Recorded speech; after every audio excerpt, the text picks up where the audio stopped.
Bonsoir, déjà 2 victoires de sprinters sur cette étoile de Bessèges avec Arnaud Démare et Alexander Kristoff le Norvégien. Alors aujourd'hui, une étape plutôt pour les grimpeurs ou les punchers comme ici à l'entraînement de cette équipe Roubaix. On le voit tout de suite.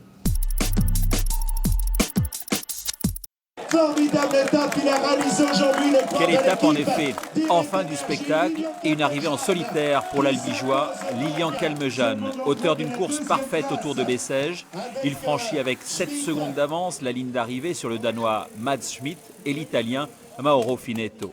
Deuxième victoire française sur cette étoile, mais surtout 7e succès d'affilée à Bessèges pour les hommes de Jean-René Bernaudot. J'ai choisi de finir le dernier tour tout seul. J'ai dit allez, écoute, que tout seul au moins tu vas te donner à 100% parce que quand tu as un mec dans la roue, des fois on ne donne pas le 100%, on est à 90, 95% et voilà, je me suis dit tout seul maintenant avec 15 secondes, tu te retournes plus et tu fonces jusqu'à la ligne. Lilian Calmejane a construit patiemment sa victoire, éliminant 1 à 1 ses adversaires. Quentin Paché a été le dernier à lui résister. L'Albigeois a fait coup double puisqu'il s'empare aussi de la première place au général dans cette vallée porte-bonheur. On se retrouve devant la mairie de Bessèges. Et Bessèges est une ville qui a été construite pour les mines en fait. Ça, c'est la mairie. Construite par les mineurs autour des années 1850, les symboles des ouvriers y sont très présents. Lui, c'est Cyril Le Faou, dessinateur breton. Il est tombé amoureux de Bessèges depuis qu'il s'est installé tout près d'ici, il y a 8 ans. Il a même fait une BD sur la ville et ses mineurs.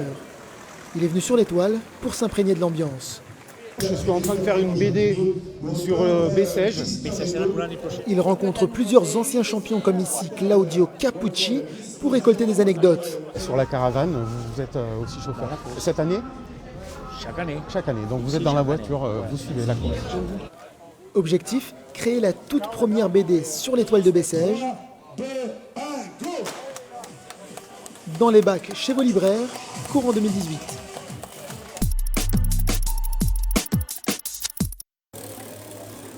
Harmonie et puissance pour l'équipe du leader Alexander Kristoff avant le départ. Mais les hommes de la formation norvégienne allaient avoir du travail pour défendre le maillot de leader du sprinter nordique. Après une centaine de kilomètres de course, un groupe de 23 coureurs prend 10 minutes d'avance.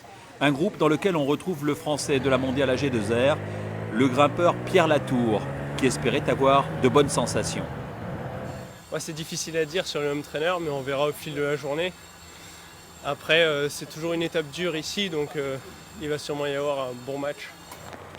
Course compliquée en raison des conditions météo, mais pour Latour et ses coéquipiers, une seule consigne. Le mot d'ordre aujourd'hui, c'est d'essayer de gagner l'étape. Il est clair que comparé à l'année dernière, le général est déjà dégagé puisqu'il y a 18 coureurs qui peuvent prétendre à la victoire finale dimanche à Alès.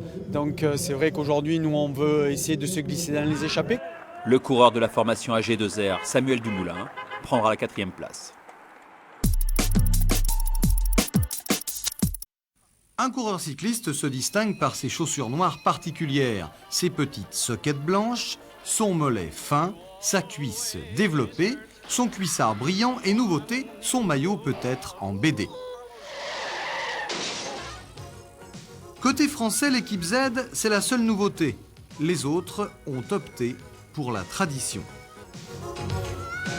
Scène désormais traditionnelle de la fin de l'hiver, ciel blanc, soleil bas pour le retour du peloton, cela se passe du côté de Bessèges dans une atmosphère de rentrée des classes. On retrouve les vieilles connaissances.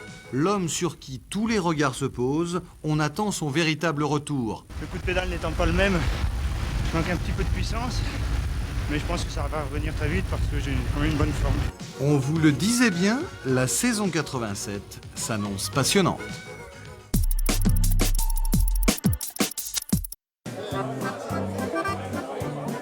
L'étoile de Bessèges, ce n'est pas qu'une grande course de vélo, c'est surtout une grande famille qui aime se retrouver chaque hiver. Pédalage et défonçage sont les mamelles du Tour de France. Bénévoles et anciennes gloires tapent le carton pour le meilleur et pour le pire.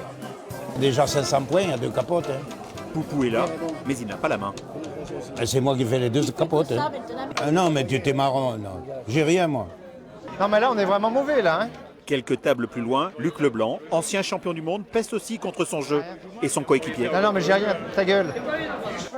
Au micro, l'ex-speaker du Tour, Daniel Manjas, commente. Raymond Poulidor espère enfin gagner le concours de belote. Il a 6 places de deuxième, vous me direz que c'est un peu normal pour Raymond Poulidor. C'est le seul endroit où ça se fait, il faut que ça continue parce que c'est génial. Les 6 premiers ont une petite récompense et après on boira l'apéritif et un petit repas entre nous, ça fera une très très belle soirée. Monter en danseuse, appuyer sur la pédale, surveiller son braquet. J'ai vécu la première étoile de Bessèges en 1971 puisque je suis né à Bessèges. Et aujourd'hui, je suis adjoint au maire de Bessèges. C'est un plaisir pour moi de continuer à voir vivre cette étoile et bien évidemment le concours de belote. Ça fait 3 ans que je suis avec vous, j'avais 3 ans qu'on est derrière. Mais change l'équipier, tu prends un as. Tu peux pas gagner. Wij zijn allemaal verkocht. Nous sommes tous des retraités étrangers et nous habitons dans le Gard. Et nous avons comme tradition tous les ans de venir voir l'étoile de Bessèges. Moi, je suis toujours supporter de celui qui gagne. On aime quand même que c'est un Belge qui gagne. Voilà. C'est tout.